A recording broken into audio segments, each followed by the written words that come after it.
तामस प्रमाण प्रकरण के में अपन 7वां अध्याय चल रहे हैं और वहां में अपन ने कल 29वां श्लोक लियो था, जहाँ में ये बताया कि ठाकुर जी सारे प्रकार के जो खेल हैं जो आप बच्चा चरावे के लिए जो जा रहे हैं, आप पधार रहे हैं, वहां पे आप जो वन में जो भी खेल कर रहे हैं तो आपको पूरा प्रकार बतायो कि आप वाणी सु वेणुनाद करते हुए, बांसुरी वादन करते हुए मतलब आप पधार रहे हैं। तो आप चरणारविंद सु आप अपने नुपुर को स्वर करते हुए आप पधार रहे हैं, नृत्य करते करते ऐसे पधार रहे हैं और खेल कर रहे हैं, या है श्रीहस्त सु आप चक्र वगैरह जो है वासु खेल के आप पधार रहे हैं, खेल रहे हैं आप, और काया सु भी मतलब आप कर रहे हैं। तो ये सारे प्रकार अपन को बताए, ये प्रकार आया। तो यहाँ पे कोई ने शंका करी कि भाई ठाकुर जी या प्रकार से जो लीला कर रहे हैं तो ये तो भगवान है, ईश्वर है, तो वो मयूर की आवाज है या मेंढक की आवाज है, ये सब आप स्वर करें और उनको भ्रम में डालें, मेंढक को, मोर को, पशु को, सबन को, तो यहाँ में कौन सी आश्चर्य की बात है। तो यहाँ पे ये बता रहे हैं श्री आचार्य जी कि ठाकुर जी ने जो भी लीला करी है वो प्राकृत बालक की तरह ही करी है। जैसे प्राकृत बालक जैसे अपनो बच्चा स्वाभाविक रूप से जैसे खेल करे ऐसे ही ठाकुर जी ने कियो है। तो कहते ऐसा क्यों कियो ठाकुर जी ने, तो वाकई में भी आपने खुलासा दियो कि आपके साथ जो बालक खेल रहे हैं उन बालकन को कहीं ऐसो वो नहीं दोष लगे, उनके दोष निवारण के लिए ठाकुर जी ने ये लीला करी, खेल कियो, उनको मनोरंजन भी कियो और उनको निरोध भी सिद्ध कियो। तो कि भाई बालकन को दोष कैसे लगेगा, काय बात को दोष लगेगा। तो कह रहे हैं कि ठाकुर जी हैं आप ये बालकन को ज्ञान है कि ये ईश्वर है, ये भगवान है। तो अगर वो ईश्वर जान के उनके साथ खेल करेंगे तो खेल में कोई बड़ो होवे जो अपन से बहुत ज्यादा बड़ो होवे तो अपन बाकी बात को अपन आज्ञा रूप माने, वाके साथ अपन हम उम्र की तरह खेले नहीं। तो ये प्रकार अगर कहीं आयो होए तो वाकु यूं कह रहे हैं कि वाको दोष लगे। ठाकुर जी अगर खेल के लिए आज्ञा कर रहे हैं और ठाकुर जी नहीं माने, सॉरी बालक नहीं मानेंगे कि अरे आप तो भगवान हो, हम आपके साथ ऐसे थोड़ी खेल सके, तो ये सोच के और उनको दोष लगेगा अगर ठाकुर जी की आज्ञा नहीं मानेंगे। तो या के लिए उनको ये आज्ञा को नहीं मानने को जो दोष है वो नहीं लगे, यासु ठाकुर जी प्राकृत बालक की तरह ही सब कुछ लीला कर रहे हैं और वो लीला करते भय उन बालकन को भी ये बता रहे हैं कि मैं तुम्हारे जैसो ही हूँ, यासु तुम मेरे साथ खेलो।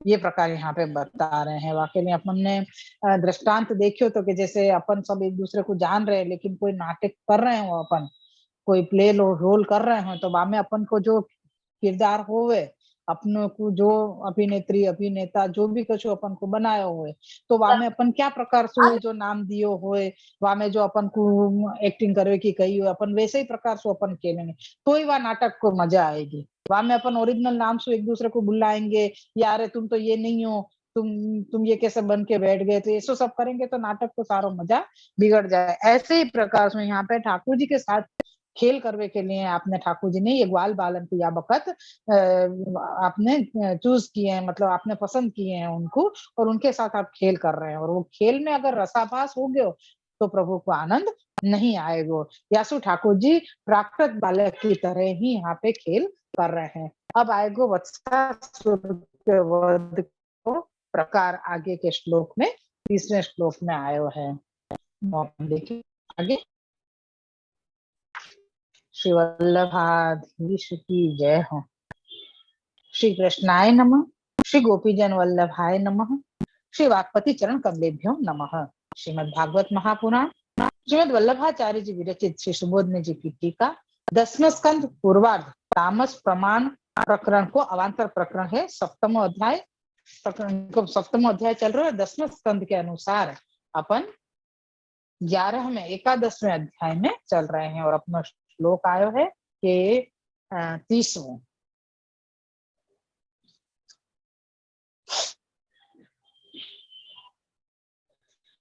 श्लोक है। कदाचित यमुना तीरे वत्सांस चार यतोः स्वकैः वयस्यैः कृष्ण बलयोर जिंघासुर दैत्य आगमत। श्लोकार्थ है, किसी समय यमुना जी के तट पर अपने समान वय वाले साथियों के साथ बछड़े चराने वाले राम और कृष्ण को मारने की इच्छा वाला एक दैत्य अचानक आ गया। श्री सुबोधनी जी है यहाँ पे।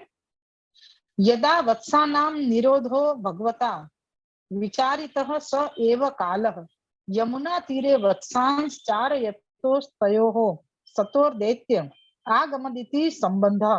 यहाँ से लेके जिंगासुर घातक क्रूरो दैत्य पाल्यमान दोष रूपत्वाद नामा आगमत क्रीड़ा स्थाने समागतः। यहाँ तक कि श्री सुबोधनी जी हैं।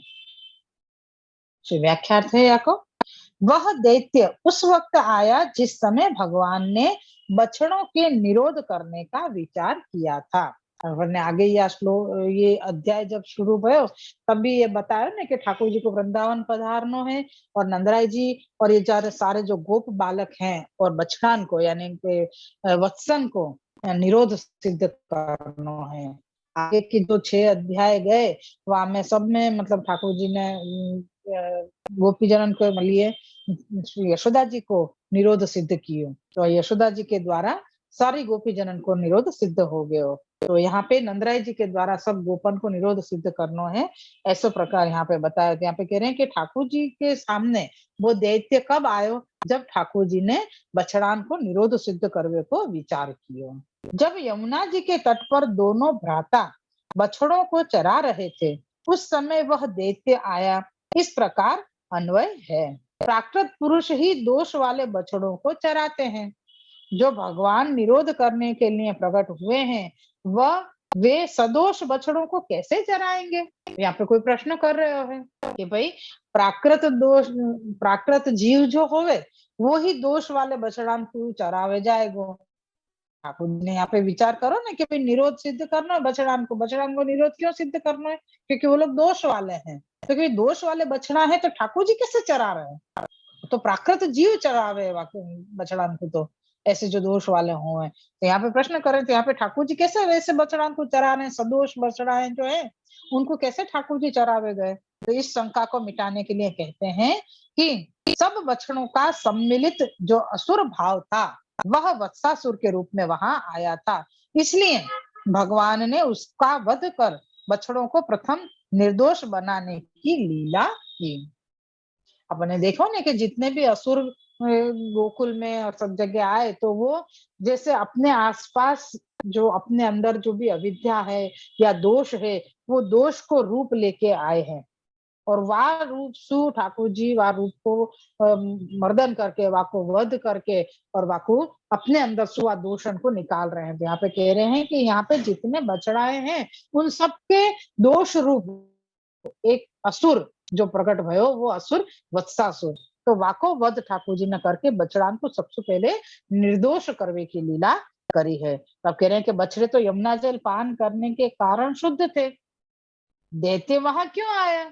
अब फिर प्रश्न किया है कि भाई यमुना जी के आसपास ही सब घूम रहे हैं, वहीं के रंग में धूल डोल रहे हैं, यहाँ पे सारे बछड़ा है, तो ये बछड़ान को तो यमुना जल को पान किया है तो ये तो शुद्ध है, फिर ऐसो देखते मतलब उनके अंदर को असुर कैसे, उनको दोष को असुर बन के बाहर कैसे आए, ये प्रश्न यहाँ पे किया है। फिर सो बहुत छोटी छोटी चीजें हैं या कुछ समझना जरूरी है, क्योंकि अपने जीवन के अंदर ये सारी चीजें बने हैं, अपन को ये चीज खबर भी नहीं पड़े है, लेकिन फिर भी ये सारी प्रक्रिया अपने चलते हुए ये सब जो जीवन अपन को चल रहे हुए वह जीवन में ये सब चीज अपन को सामने आवे है, लेकिन अपन लोगों को खबर नहीं हो या ये सब ध्यान नहीं दे रहे हैं। यहाँ पे क्या कह रहे हैं कि ठाकुर जी ने बछड़ान को निरोध सिद्ध करने के लिए आपने विचार कियो, वाही समय में ये दैत्य आके खड़ो भयो। तो कह रहे हैं कि भाई यमुना जी के तट पे ठाकुर जी और बलराम जी दोनों बछड़ान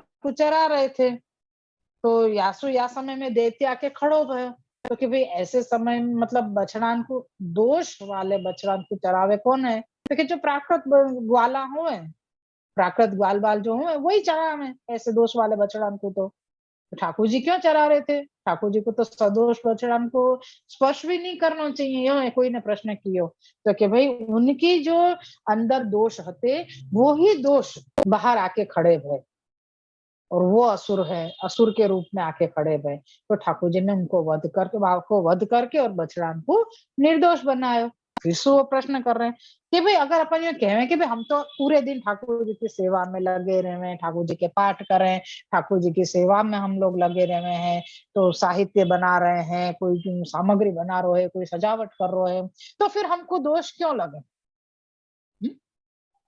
फिर हमको दोष क्यों लगे? ऐसा कोई प्रश्न करे। बाकी जैसो ही यहाँ पे प्रश्न किए है कि बछड़ाएं तो बछड़ाएं तो श्री यमुना जी के जल को पान करो है सबन ने, तो फिर वो तो शुद्ध है, तो फिर वहां पे उनके अंदर के दोष रूप को दैत्य कैसे आयो? वो दैत्य बाहर कैसे आयो? तो या को कारण श्री यमुना जी यम की बहन है। या में स्टार करके या को खुलासा दियो है कि श्री यमुना जी यम की बहन है। भगवान जिन समान वय वालों के साथ क्रीड़ा करते थे वे कौन थे? एक मिनट अपन या को खुलासा देख लो कि यमुना जी यम की बहन है। या को खुलासा दियो है कि श्री यमुना जी के तीर पर क्रीड़ा हो रही थी, वहां दैत्य आया। यमुना जी यम की बहन है, उसका आश्रय जो करता है उसको यम यातना भोगनी नहीं पड़ती है, उसके सर्व दोष दूर हो जाते हैं, तो मुकुंद भगवान में रति होती है। यहाँ आने से इसकी भी ऐसी गति होनी है, इसलिए यहाँ आया है। बहुत बहुत बहुत ही गजब को खुलासा दिया, अद्भुत है, आनंद आ गया। अब फिर से अपन को रिपीटेशन करें, थोड़ा मनन करें। शुरू में क्या विचार्य श्री ठाकुर जी ने कि मुकुंद बछड़ान को दोष दूर करने हैं, निरोध सिद्ध करना है। फिर वो आपको जब विचार ये आयो तो वो जो इन सब बछड़ान के अंदर जो दोष हते वो असुर के रूप में बाहर आए, क्योंकि दोष एक असुर है, तो दोष असुर के रूप में बाहर आयो। तो वो कौन सो असुर भयो? तो के वत्सासुर। बछड़ान के रूप, बछड़ान के दोषन को लेके प्रकट भयो ने, मतलब वो खड़ो भयो आके रूप वाको, तो वो वत्सासुर कही। अब वाह वत्सासुर को वध ठाकुर जी ने कियो, और ठाकुर जी ने वाको वध करके और सारे बछड़ान को निर्दोष बना दियो। एक एक बछड़ान को थोड़ी मारवे बैठते, अंदर से ठारे सारे दोष निकाल दिए सारे बछड़ान के, और वो सब एक जगह इकट्ठे कर दिए और वाको वध कर दियो। कोई ने प्रश्न किया कि तो यमुना जी के पास ही तो डोल रहे थे, सब यमुना जी को जल पान कियो है सब बछड़ान ने, तो इन लोगों के अंदर दोष कैसे आए? ये तो शुद्ध थे, फिर दैत्य कैसे प्रकट भयो, दैत्य कैसे उत्पन्न भयो? तो कह रहे हैं कि श्री यमुना जी यम की बहन है। श्री यमुना जी क्या है? यम की बहन है। तो याको का मतलब भयो कि यम की बहन है, तो जैसे अपन श्री यमुनाष्टकन में गावे हैं, बोले हैं कि न जातु यम यातना, जाको यम यातना नहीं होवे। क्यों नहीं होवे? क्योंकि जाने श्री यमुना जी को आश्रय कियो है, श्री यमुना जी को पान कियो है, वाकु यमराजा कभी भी यातना नहीं देवे, यानी कि दुख नहीं देवे। तो जब यमुना जी के आसपास ये सारे बछड़ाएं डोल रहे हैं, तो देखी सी बात है कि उनके दोष दूर हो जाएंगे, क्योंकि श्री यमुना जी को स्पर्श मात्र सु सारे दोष दूर हो जाए। ये अपन सब जाने हैं, श्री वल्लभ की कृपा सु, श्री यमुना जी की कृपा सु, श्री यमुना जी के स्पर्श मात्र सु, दर्शन मात्र सु सारे दोष दूर हो जावे। तो यहाँ पे सारे बछड़ान के सारे दोष दूर हो गए, तो दोष दूर होके कहीं तो जाएंगे, तो वो क्या बन गया? एक असुर बन गया। अब असुर ने ये विचार कियो कि मैं भी श्री यमुना जी के आसपास में ही हूँ, क्योंकि बछड़ान के पास आयो है तो वो भी यमुना जी के आसपास ही रहो, तो यमुना जी के आसपास हुए सु वाकु भी यम यातना नहीं भई। क्यों? क्योंकि ठाकुर जी ने वाको स्पर्श करके वाको वध कर दिए। ये कृपा श्री यमुना जी के द्वारा भई, कि श्री यमुना जी के तट पे हते, वहां पे ही वो असुर आयो, तो श्री यमुना जी के रज के स्पर्श सुई, श्री यमुना जी के दर्शन मात्र सु ठाकुर जी ने वाक्य ऊपर कृपा कर दी। तो ऐसी कृपा श्री यमुना जी ही कर सके। यासु यहाँ पे कही कि श्री यमुना जी श्री यम की बहन है, और श्री यमुना जी के शरण में जो रहेगो वाकु यमराजा भी यातना नहीं दे सके। अगर देखे जाओ तो असुर हतो तो वाकु तो यातना यमराज देतो ही देतो, लेकिन श्री यमुना जी की शरण में वो आयो, शरण में आयो यानी जैसे कहे ना, जाने अधर्मी नाई गयो तो एम आए कर्यो एनो उद्धार। तो वाक्य जैसो है कि भाई ये यहाँ पे तो ये वो ये सोच के भी नहीं आया था कि मेरा उद्धार होए, लेकिन यमुना जी के सम्मुख में, यमुना जी के तट पे आए असुर, या को उद्धार भी श्री यमुना जी ने ठाकुर जी के द्वारा करा दियो। तो ये सुंदर खुलासा श्री आचार्य जी ने यहाँ पे दियो है ना। अभी समझ में आ गई कि कैसे कैसे प्रकार से बछड़ान को दैत्य, बछड़ान के दोष वालो जो असुर हतो वो वहां पे यमुना जी के वहां पे आयो, और यहाँ सु वाको उद्धार ठाकुर जी ने वाको वध करके कियो है। अब आगे बता रहे हैं कि भगवान जिन समान वय बालों के साथ क्रीड़ा करते थे वे कौन थे। ठाकुर जी के बछड़ान को तो निवारण कर दियो चलो, लेकिन समान वय वाले यानी तो हम उम्र ठाकुर जी की उम्र के ही जो बालक थे, ठाकुर जी यहाँ 3 साल से अब बड़े बताए, क्योंकि 2.5 साल के थे जब वृंदावन पधारे, और फिर वहां पे थोड़ी बहुत वहीं के वहीं लीला करके बाल लीला, और वाके बाद ठाकुर जी गोचारण करने के लिए पधारे हैं। तो ठाकुर जी 3 साढ़े 3 साल से बड़े हो गए हैं, तो उनके ही उम्र के गोप बालक हैं जो ठाकुर जी के साथ खेल रहे हैं। उन बालकन के साथ में यहाँ पे ये बतायो है कि वो कौन हते। तो श्री आचार्य जी उसका स्पष्टीकरण करते हैं कि समान वय वाले वयस्य वे थे जिनको बालक भगवान ने पहले पूतना का स्तनपान करते समय अपने अंदर स्थापित किए थे। उनको बाहर प्रकट कर खेलते थे, अंतःस्थित होने से वे भगवत भाव को प्राप्त हुए थे। तो कहने कि अब ये गोप बालक कौन हते। तो कह रहे हैं कि जब ठाकुर जी ने पूतना को वध कियो तो, और वो आके अंदर से जो 16,000 जो बालक निकाले थे और अपने अंदर स्थित किए थे उनके प्राण, तो वो ये बालक हैं जिनके साथ ठाकुर जी जब आपकी इच्छा होवे तब बाहर पधरा के उनके साथ खेल करें और वापस उनको अंतस्थित कर दे हुए हैं, क्योंकि अंतस्थित होने के कारण भगवत भाव को प्राप्त हो गए हैं, जिससे भगवान के समवयस्क होने से मैत्री के योग्य भी थे। ओके ना, मैत्री करके ठाकुर जी खेल कर रहे हैं कि भी ये मेरी उम्र को है, तो आप मित्रता कर रहे हैं, करी है उनके साथ, और आप खेल कर रहे हैं उनके साथ। तो इसलिए श्लोक में केवल वयस्या मित्र न कहकर स्वकई ही अपने कहा। ये श्लोक में बताया है ना, वस्तांचार यतो हो स्वकई ही, ये श्लोक में शब्द दियो है। तो ये कह रहे हैं कि वयस्य तो खाली मित्र हो तो, लेकिन ऐसा नहीं कह के अपने मित्र कहो, स्वकई ही। तो क्योंकि अंतस्थ, अंतस्थ यानी हृदय में रहने वाले ही अपने कहे जाते हैं। जिघांसु कहने से बताया है कि वह दैत्य घातक और क्रूर था।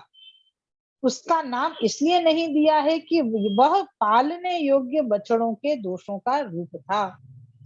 आया अर्थात खेल के स्थान पर आएगा। अभी आयो है या तो खेल के स्थान पे आएगो। 30वां श्लोक अपनो पूरो भयो। आभास है तस्य ग्रहण माहतम वत्स रूपिणमिति। आभासार्थ है उस वत्सासुर को भगवान ने पहचान कर पकड़ लिया। उसका वर्णन निम्न श्लोक में करते हैं। श्लोक है 31वां श्लोक आयो अपने। तम वत्स रूपिणम वीक्ष्य वत्स यूथ गतम हरिः दर्शयन बल देवाय शनेर्मुग्ध इवासदत्। श्लोकार्थ है बछड़े के रूप वाले, बछड़े के रूप वाले उसको बछड़े के टोले में मिले हुए देख बलराम जी को उसे दिखाकर भगवान ने अनजान के समान बन धीरे धीरे वहां जाकर उसको पकड़ लिया। अब ठाकुर जी ने क्या कियो, तो कह रहे हैं कि बछड़े को रूप वाले लेके आयो तो वो असुर, और बछड़ान के भीड़ में, बछड़ान को टोला हो वह टोला में आके बैठ गयो, मतलब खेल करवे लग गयो। तो ठाकुर जी ने देख लियो, तो ठाकुर जी ने बलराम जी को संकेत करके इशारा करके बतायो, तो उसे दिखायो कि ये है, और धीरे धीरे धीरे करके ठाकुर जी वाके पास पहुंच गए और वहां जाके वाकू पकड़ लियो। श्री सुबोधनी जी हैं या कि सप्रसिद्धो दोषात्मा वत्सस्येव रूप मत्स्यास्ति इति वत्स रूपी तादृशोपि यदि पृथक् तिष्ठेत तदा केनचित् ज्ञाये तापि परम वत्स यूथ गते वत्स समूहे वत्स समानाकृति रूपो भूत्वा भूत्वा प्रविष्टः। यहाँ से लेके ग्रहण ग्रहण मात्रेणैव निष्पीडित एवा वसन्नो जातो विशीर्णो वा गति साम्याद् घ्रतो वा सम्यक् ग्रहण पर्यंतम ज्ञानाय मुग्ध भावः। यहाँ तक के श्री सुबोधने जी हैं। व्याख्यात है प्रसिद्ध दोष क्या है कि लोभादि दोष जो बताए हैं वो असुर बन के आए हैं, अतः यह असुर दोष रूप है, ऐसो लालू भट्ट जी ने योजना में बतायो है। यहाँ पे कह रहे हैं प्रसिद्ध दोष रूप वह असुर बछड़े का रूप धारण कर बछड़ों के यूथ यानी के टोले में मिल गया था। यदि वह पृथक खड़ा होता, पृथक यानी अलग, वो अलग खड़ो हो तो टोला में नहीं रहे तो अलग सु खड़ो हो तो उसको कोई भी पहचान सकता था, कोई भी पहचान ले। तो ना अपन यूं कहवा ना कि जैसे दोष है तो भाई दोष हमारे अंदर ही है, बाहर सु कछु अलग सु दिखतो होय ने, जैसे कोई को गुस्सा आ रही हो, बहुत तेज गुस्सा आ रही हो तो गुस्सा वो अलग सु अगर बता देवे तो अपन को पता चल जाए, वाके मुड़ा पे दिख जाए कि अरे ये तो बहुत गुस्सा है या अभी बात नहीं करनी चाहिए, ऐसा अपन सोचे। लेकिन अगर वो गुस्सा होते भाई भी बाहर प्रकट नहीं करे, लेकिन मको मन में बहुत गुस्सा आ रहा हो तो अपन पहचान नहीं सके कि आपको क्या हो रहे हो है या ये गुस्सा है या नहीं, फिर भी अपन वाके साथ मजाक मस्ती करते रहे तो वो फिर बहुत हावी होके पड़े अपने ऊपर। तो ऐसे ही बता रहे कि अगर दोष है वो अलग जाके खड़ो हो तो सब जने पहचान लेते, वो असुर अगर अलग जातो टोला के तो सब जने पहचान लेते, लेकिन वो तो टोला के अंदर ही आके बछड़ान को रूप लेके भी आयो और बछड़ान के साथ ही जाके खड़ो हो गयो। व्यासु बछड़ों के समूह में वत्स रूप होकर मिल जाने से पहचानना अशक्य था। भगवान को तो उसके उद्धार के लिए उसको मानना था, क्योंकि यह भगवान सर्व के दुखों का हरण करने वाले हैं। यहाँ में अपन ने आगे भी बहुत सी बार अपन ने ये चीज देखी है कि ठाकुर जी को नाम यहाँ बताया है हरि। हरि को मतलब है दुख को हरण करने वाले। तो यहाँ पे आप बार बार ब्रजवासी के संबंध को निरोध सिद्ध करते हुए उनके दुखन को दूर कर रहे हैं। ये प्रकार अपन ने आगे के अध्याय में भी जान्यो है प्रभु कृपा से। और यहाँ में भी यही बता रहे हैं कि ठाकुर जी ने जब वहां बछड़ा को देख लिए तो वाको उद्धार करनो, वाको मारनो, ये तो आपके लिए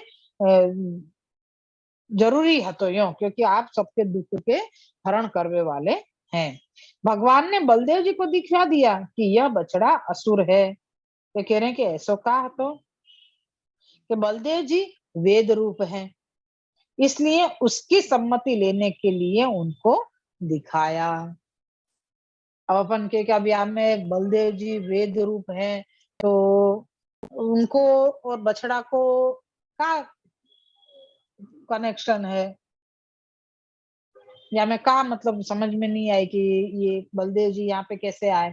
वेद रूप है चलो अपन ने मान रहे हैं, मतलब वो बात तो सही है, लेकिन वंशु बछड़ान को का कनेक्शन है। तो कह रहे हैं कि बछड़ान को क्या कह रहे हैं, वेद बछड़ा है वेद को वो कही जावे। तो वेद के अंदर बछड़ान को प्रकार बतायो है क्या, तो अपन के कोई एक वार्ता जी में आवे ने, कोई को बलद बड़द खरीदनो है तो वो कृष्ण भट्ट की वार्ता जी में है कि जाने कौन सी वार्ता जी में है कि हमारे बड़द बड़द खरीदनो है तो के कृष्ण भट्ट के वहां पे मिलेंगे करके।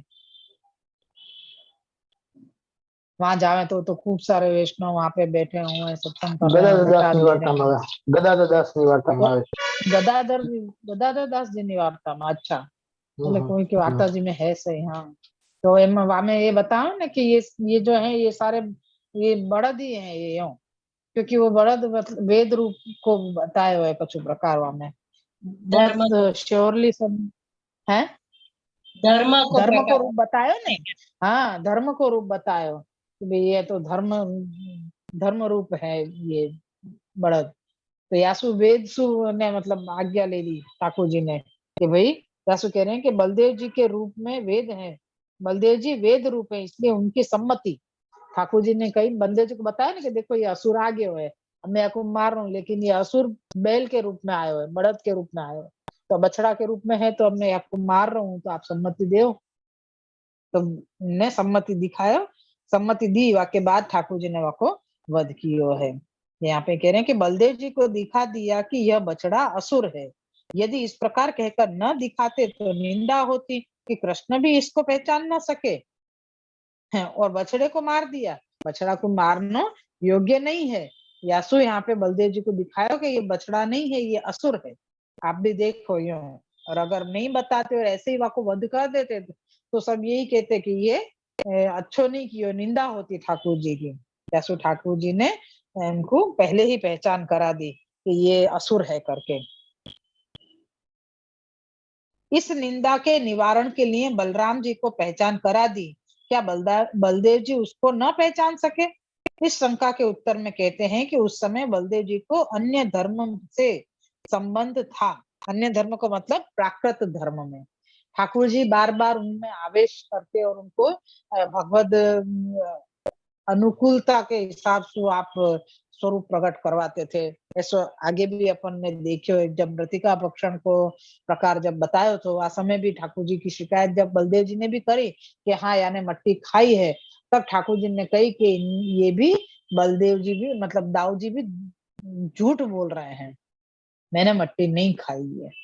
तो कह रहे हैं कि बलदेव जी तो आपको सर्वस्वरूप जानने वाले हैं, वो झूठ क्यों बोलेंगे? तो कह रहे हैं कि जा समय अगर कोई भगवदी भगवदी मतलब कोई ऐसो बहुत ज्ञानी व्यक्ति भी अगर ऐसो प्रकार बोलतो हो जहां ठाकुर जी को सुख नहीं हो रहे हो, या ठाकुर जी की लीला के अनुसार सुख नहीं हो रहे हो, तो वह समय वो आवेश नहीं है, भगवत आवेश नहीं है, वो प्राकृत धर्म में ही चल रहे हैं, यो समझ लेना चाहिए। फिर से बनू, जा समय भगवत अनुकूलता के वाक्य अपने अंदर नहीं निकलते हैं, अपन यह सोचे कि भाई नहीं हमको तो ऐसे ही करना है, हमारी जिद है ये, हमको यही काम करना ही है, भले लोग मना करते हैं फिर भी हम ये कार्य करेंगे, लेकिन ठाकुर जी को वो चीज नहीं रुच रही है, लेकिन फिर भी अगर हम करवे जा रहे हैं, या को मतलब हमारे अंदर से अभी आ समय भगवत आवेश चलो गयो है।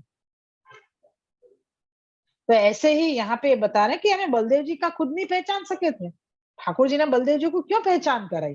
तो कह रहे हैं कि या समय वो अन्य धर्म में हते, अन्य धर्म मतलब प्राकृत धर्म में हते, अभी वो भगवत आवेश में नहीं हते, लेकिन ठाकुर जी ने उनको ये पहचान करा दी। तो बता रहे हैं कि बलदेव जी को अन्य धर्म से संबंध था, अतः उन्होंने पहचाना नहीं, क्योंकि वो प्राकृत धर्म प्राकृत बालकन की तरह ही खेल रहे थे। तो उनने बछड़ा को असुर को नहीं पहचानो, और असुर को नहीं पहचानो या के कारण ठाकुर जी ने उनको पहचान करा के फिर वाको पकड़ो। जिस समय भगवान ने बलराम जी को कहा कि यह वत्स असुर है, उस समय भगवान ने सत्व भाव उदय से असुर ने अपना असुरत्व प्रकट कर दिखाया। यदि भगवान बलदेव को यो न दिखाते तो वह अदृश्य हो जाता। ठाकुर जी अगर बलराम जी को नहीं कहते कि ये वत्स असुर है, तो ठाकुर जी को कहनो भी वो मतलब अदृश्य हो जाता, असुर है ना, कहीं भी आ जाओ कहीं भी चलो जाए, तो वो वापस अदृश्य हो जाते, तो फिर ठाकुर जी की बात को कैसे मानते? यासु भगवान के दिखाने से बलदेव जी ने उसके असुरत्व को जान लिया। भगवान उसको पकड़ने के लिए धीरे धीरे इसलिए गए कि वह न जान सके कि मेरे पकड़ने के लिए आ रहे हैं, ये मेरे को पकड़वे आ रहे हैं, ये खबर नहीं पड़े। यासु ठाकुर जी धीरे धीरे वाके पास जावे लगे हो। यदि जान जाएगा, अगर वाको पता चल गई, तो वह अपना असुरपना बाहर भी प्रकट कर देगा। यानी अगर वाको असुरत्व बाहर प्रकट हो गयो, अगर वाने जान लियो कि ठाकुर जी मेरे को पकड़वे के लिए आ रहे हैं, तो वो अपने असुरत्व से और दूसरे बछड़ान को हानि पहुंचा सके। यासु ठाकुर जी धीरे धीरे पधारे। देखो यानी दुख हरण करने वाले ठाकुर जी हर प्रकार से अपने जीव की रक्षा कर रहे हैं, बछड़ान की भी रक्षा कर रहे हैं, गोप बालकन की भी रक्षा कर रहे हैं, वेद की भी रक्षा कर रहे हैं, और असुर को उद्धार भी कर रहे हैं। हर प्रकार से ठाकुर जी ये मैंने सबके दुख को हरण कर रहे हैं।